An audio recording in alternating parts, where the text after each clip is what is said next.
Merci, Président, de nous permettre de faire une restitution des ateliers de Saint-Pierre. D'abord, excusez la présidente Lucie Manuel qui n'a pas pu être présente, et donc elle m'a chargé de vous faire cette restitution. Déjà en introduction, de dire que s'il y a eu les ateliers de Saint-Pierre, c'est grâce à l'initiative qui a été prise là, puisque effectivement, la prise de conscience qu'il fallait faire quelque chose est née d'une visite territoriale à Saint-Pierre. Dire ensuite que les ateliers de Saint-Pierre, c'est une co-organisation, donc avec donc la ville de Saint-Pierre, donc contact entreprise avec la ville de Saint-Pierre et l'association Patrimoine Martinique, et avec un certain nombre de partenaires qui ont suivi également.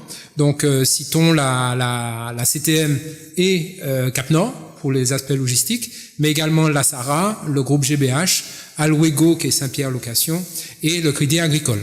Alors peut-être dire pourquoi on est arrivé aux ateliers de Saint-Pierre. Ça me semble important, et peut-être décrire rapidement c'est quoi Contact pour amener justement à décrire en quoi et quelles sont les perspectives par rapport aux ateliers de Saint-Pierre. Alors Contact Entreprise, nous avons 30 ans, nous rassemblons 300 entreprises, des plus petites, donc unicellulaires, à des entreprises de plusieurs centaines de personnes. Nous avons eu un regain d'activité après 2009, et quelque part l'objet de Contact Entreprise, c'est de s'adresser au pouvoir public, aux politiques et aux citoyens, et peut-être en écho c'est pour ça qu'on a eu un élan de vigueur après 2009, disant que l'entreprise c'est nous-mêmes. Et l'entreprise c'est nous-mêmes parce que l'entreprise est un lieu de vie, l'entreprise c'est un lieu qui rassemble des femmes et des hommes autour d'un projet, et que l'entreprise elle est engagée sur son territoire. Elle est engagée sur son territoire pour œuvrer au mieux-être de ses habitants-là. Alors, pourquoi on retrouve Contact Entreprise aux ateliers de Saint-Pierre? On retrouve Contact aux entreprises, Contact dans ces ateliers parce que nous apportons notre pierre à l'édifice, notre pierre au débat, au nom des entreprises, pour signifier que, proposer un certain nombre d'idées, sans copyright, on propose, et l'idée c'est de rassembler citoyens et politiques autour de ces idées, et c'est dans ce cadre-là que nous avons œuvré comme un petit peu un think tank depuis 2014, et que nous avons édité donc le livre bleu, donc 21 idées pour le 21e siècle. Ensuite, Martinique attractive. Donc, je vais expliquer un petit peu la genèse. Donc, l'idée, c'est que nous devons œuvrer à l'attractivité de la Martinique. Et puis, en 2018, quand le BTP va, tout va.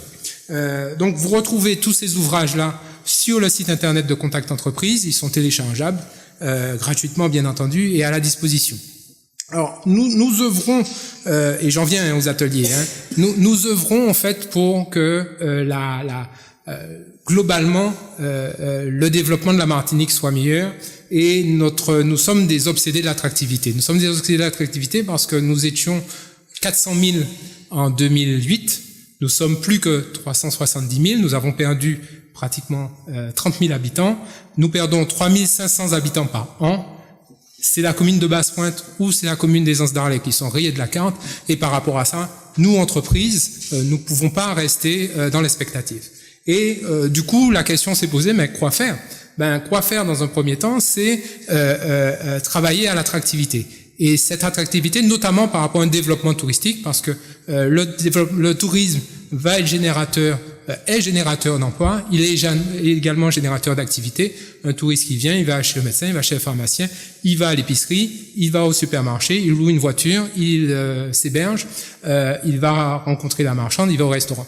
Bref, en fait, les millions de touristes qui arrivent, qui séjournent chez nous, va remplacer une population que nous n'avons pas, va créer une dynamique d'emploi et va pouvoir faire en sorte que la copropriété que nous sommes ne perd pas ses forces au fur et à mesure et va se renforcer avec un nouvel apport de richesse. Donc voilà pourquoi nous nous sommes intéressés au tourisme avec deux piliers. En tout cas, le Rhum, notre Rhum AOC, comme un marqueur territorial. Nous sommes dans une compétition mondiale avec le tourisme, donc il nous faut nous distinguer. Nous avons le seul Rhum AOC au monde, nous avons une Rolls-Royce, il nous faut la valoriser. D'où l'idée de la Cité mondiale du Rhum, donc implantée en Martinique, et un marqueur fort Donc l'idée, c'est de bien sûr parler de tout le Rome pour mieux mettre en avant notre Rome exceptionnel. Donc ça, c'est un marqueur territorial fort. Et puis, deuxième marqueur territorial qui nous semble important, c'est Saint-Pierre, parce que ça, c'est unique au monde. Saint-Pierre et sa montagne, la montagne Pelée, c'est unique au monde. D'où, voilà comment nous sommes arrivés à organiser avec la ville de Saint-Pierre et l'association Patrimoine Martinique les ateliers de Saint-Pierre. Alors nous sommes partis d'une question qui était pour laquelle nous avions la réponse, mais qui n'est pas évident. Et si Saint-Pierre était l'atout majeur du tourisme en Martinique? Lors des conférences de presse que nous avons faites, un journaliste nous a dit, mais bon, c'est évident, pourquoi vous posez cette question? C'est tellement évident que, en fait, le Pierrotin et le maire nous l'a constamment rappelé, il n'en a pas conscience, enfin, il ne le voit pas. Il le voit pas parce qu'il se sent un petit peu seul, et c'est tellement évident que, au final, les moyens que l'on met à Saint-Pierre, je parle collectivement, sont certes peut-être pas à la hauteur de ce que du potentiel de Saint-Pierre. Alors, notre objet, nous vous l'avons dit, c'est de mobiliser et de rassembler population, politique et entreprises autour d'une vision commune. Donc, nous avons fait un sondage en préalable où nous avons posé un certain nombre de questions et nous avons pu recueillir 400 avis. Alors, à l'échelle de la Martinique, c'est suffisant pour dire que ce sont des avis représentatifs.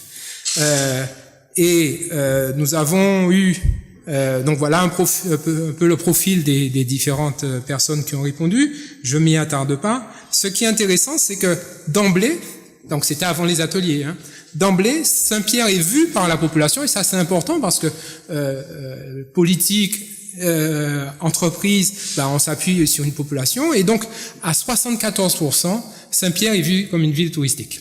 CQFD, on dirait, oui, Saint-Pierre est un atout majeur du tourisme à la Martinique. Alors, les atouts, ils sont là, la baie, la montagne Pelée, et l'aspect culturel et patrimonial. Quel tourisme à Saint-Pierre? Bien sûr, on retrouve le tourisme touristique, et les atouts touristiques que Saint-Pierre doit être mis en avant, il y en a deux en fait, l'histoire de l'éruption et le rayonnement de Saint-Pierre. Ça c'est important, le rayonnement de Saint-Pierre, parce que dans notre pas dans notre imaginaire, moi à l'école j'ai appris aussi, c'est d'abord l'éruption, la catastrophe, le cataclysme et tout ce que ça a engendré, 30 000 âmes qui ont disparu en quelques instants. Mais Saint-Pierre avant 1902, Saint-Pierre était un hub économique, était la fierté de toute la Caraïbe d'un point de vue économique pour ses Roms, pour son développement. À Saint-Pierre, il y avait l'électricité. On est au fin du 19e, début du 20e. Saint-Pierre était une ville extrêmement développée. Et ça, nous l'avons construit ensemble, nous Martiniquais, nous l'avons construit ensemble, nous avons œuvré à ça, et ça c'est important de leur rappeler aussi cette dimension, on va dire, internationale qu'avait Saint-Pierre à l'époque. Donc voilà, il y a deux éléments que la population a mis en avant, l'histoire de l'éruption et le Saint-Pierre d'avant 1902. Alors les freins, c'est important de pouvoir s'y attarder un petit peu. Voilà les freins qui ont été identifiés dans l'état du sondage. Donc l'état de la ville, certains immobilisme, le manque d'infrastructures, d'implication, l'enclavement et la sécurisation, et les camions. Ça revient vraiment, les camions, c'est un peu le cancer de Saint-Pierre qui gangrène le bien vivre à Saint-Pierre. Voilà, donc nous sommes arrivés aux ateliers de Saint-Pierre avec cette ambition, ce constat, et avec les résultats de ce sondage. Qu'est-ce qu'il en ressort au final? Nous avons organisé 4 ateliers. Donc, d'abord une conférence avec Michel Onfray et Marie Chaumereau-Lamotte, et ensuite 4 ateliers. Donc, et si Saint-Pierre s'affirmait comme l'une des plus grandes villes d'art et d'histoire de France, et si Saint-Pierre était la Pompéi de la Caraïbe, et ensuite et si Saint-Pierre redevenait une ville de la mer, et si Saint-Pierre renaissait grâce à l'action citoyenne des Martiniquais. Qu'est-ce qu'il en ressort? Il en ressort d'abord une dynamique, en fait. Une dynamique, et nous, ça nous a beaucoup interpellés on n'avait pas les résultats, hein, on arrive comme l'ensemble des acteurs qui y sont. Il y a eu près de 600 personnes au total qui ont participé à ces ateliers. N'oublions pas, on était à Saint-Pierre, au CDST. Donc nous avons quand même réussi à mobiliser 600 personnes, d'où ça montre l'intérêt. Et en fait, c'est assez marquant le fait que... je vais mettre là.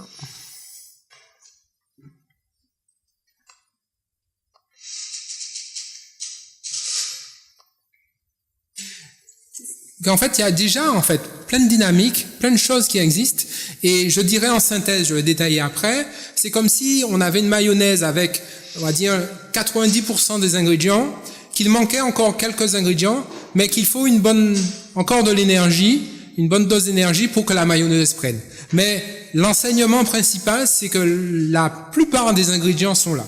Quand on parle de la plupart des ingrédients, il y a déjà des atouts que Saint-Pierre a. Je vais les citer rapidement. Il y a des atouts culturels, des atouts physiques. Il y a bien sûr les wins de Saint-Pierre qui sont à protéger, à valoriser, mais il y a également à Saint-Pierre le Met de Saint-Pierre. On va avoir pendant tout le mois de mai beaucoup d'animations qui vont être là. Il y a le musée de Saint-Pierre qui est en train, les travaux sont en train de se terminer grâce à la Fondation Clément et avec une DSP, une délégation de service public signée entre la ville et la Fondation Clément. Donc ça, c'est en train de se faire. Il y a Madiflora à Saint-Pierre. Il y a le CDST, on oublie souvent, mais le centre de découverte scientifique et technique il est à Saint-Pierre, un magnifique équipement face à la montagne Pelée. Donc il y a des équipements à Saint-Pierre. Il y a aussi à Saint-Pierre le nouveau centre de recherche vulcanologique qui vient de s'ouvrir, également un équipement de la CTM. On a ça aussi à Saint-Pierre. On a le fromager, on a la Vierge du Marin. Le fromager, vous connaissez, l'arbre magnifique à côté du restaurant Le Fromager, où Aimé Césaire aimait à se promener et à penser. Fromager qui a résisté à la catastrophe, qui est plusieurs fois centenaire. Il y a la Vierge du Marin également, qui a résisté à l'éruption, où on a un magnifique point de vue depuis le sud sur la rade et sur la montagne Pelée. Donc on a déjà tout ça à Saint-Pierre. Il y a la place Bertin, bien sûr, il y a la promenade du front de mer. Il y a des piliers sur lesquels il faut s'appuyer aussi, qui existent, avec des initiatives privées. Il y a le Petit Train, qui existe depuis 30 ans. Il y a des associations de plongée, je pense à l'UCPA, Sioncouf, à Papa de l'eau, qui sont là, qui sont des institutions. Il y a le restaurant Le Fromager qui, chaque week-end, attire des amoureux de la musique traditionnelle. Donc ça, c'est important. Il y a Jeans, la compagnie qui fait la liaison avec les îles. Voilà, il y a déjà tout ça à Saint-Pierre. Il y a une dynamique qui est à mettre en œuvre de manière plus opérationnelle, qui est le label d'art et d'histoire. Il y a l'État qui d'ailleurs a fait l'annonce au moment des ateliers de Saint-Pierre de la rénovation et de la rétrocession à la ville des Wines du Figuier. Donc les Wines du Figuier, c'est celle qui se trouve en contrebas du musée Franck Perret. Après, il y a des dynamiques qui sont à concrétiser, dont on parle beaucoup, et qui sont à concrétiser vraiment d'urgence.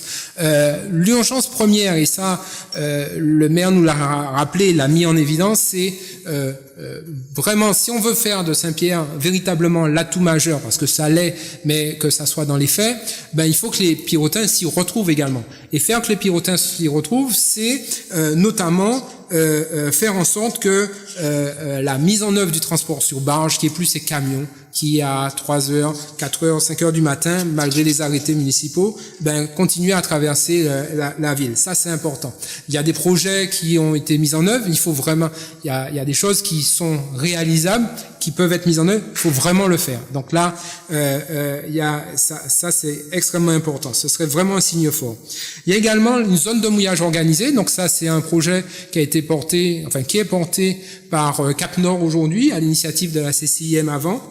Donc la zone de mouillage organisée, c'est faire en sorte qu'il y ait des boules de mouillage qui soient installées dans la rade, qui protègent du coup les épaves et qui permettent de faciliter l'accueil des plaisanciers, et avec une offre de services également à terre, avec une capitainerie notamment.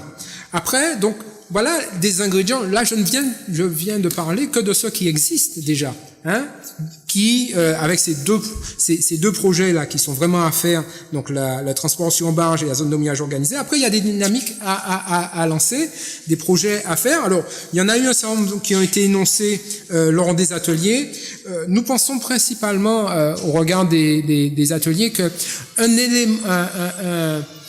un moment culturel fort d'envergure internationale à Saint-Pierre, du style musical, festival de musique, sera un élément moteur. Alors il y a eu plusieurs propositions, qui ont fait les foudres ou les fêtes solsticiales à voir, mais en tout cas il faut une locomotive et notamment il faut bien associer cet aspect patrimonial de Saint-Pierre à l'aspect culturel également. Ça, c'est important de pouvoir bien associer les deux. Il y a un site extraordinaire qu'il faut vraiment, dont on a fait la connaissance justement. Yann Monplaisir, tu étais présent. Nous avons été accompagnés par Mme Corridon qui est présente et Monsieur le maire. C'est la rive droite de la Roxelane. C'est vraiment extraordinaire. Imaginez-vous, nous sommes à la fin du 19e siècle et nous avons un hôpital qui s'occupe des malades mentaux, on va dire ça, mais qui fait de la naturothérapie, qui fait de la balnéothérapie et qui est à Saint-Pierre. Donc je parle de l'ancien hôpital colonial qui est sur la rive droite de la Roxelane, quand on un endroit qui a été découvert il n'y a pas si longtemps d'ailleurs, pour moi, qui a pris Saint-Pierre, il y avait que le théâtre pratiquement et puis rien d'autre, mais en fait il y a encore des sites qui sont à découvrir, il y a encore des sites ensevelis qui sont à découvrir. Celui-là dont je parle avec la maison coloniale de santé a été découvert, si je ne me trompe, il y a à peu près une dizaine d'années. Il est là, accessible et pas du tout valorisé, je dirais pas connu. Enfin, en tout cas, nous étions une petite quinzaine. Aucun de nous n'avions été sur ce site-là et n'avions connaissance de ce site-là. Vraiment, il y a des choses extraordinaires. Souvenez-vous, on est au 19e siècle. 19e siècle, un site extraordinaire avec un équipement extraordinaire de balnéothérapie, de naturothérapie à Saint-Pierre. Ça montre le développement de Saint-Pierre à ce moment-là. Donc, il y a vraiment ça à faire. Alors, vous savez qu'il y a eu Saint-Pierre a été sélectionné à la Bourse du patrimoine, donc on pense aux démarches de Stéphane Bern avec la réhabilitation des façades, donc ça à mettre en œuvre. Il y a un projet qui a été amené, qui est de la maison de la Biguine, qui pourrait s'installer à l'ex-cinéma Élysée, qui est pas très loin du ponton, dans un bâtiment d'architecture moderne qui aurait toute sa place là. La Biguine a été notamment initiée à Saint-Pierre. Il y a aussi la possibilité de faire un concert lyrique dans le théâtre, tout en protégeant le théâtre et en faisant faire revivre ce lieu.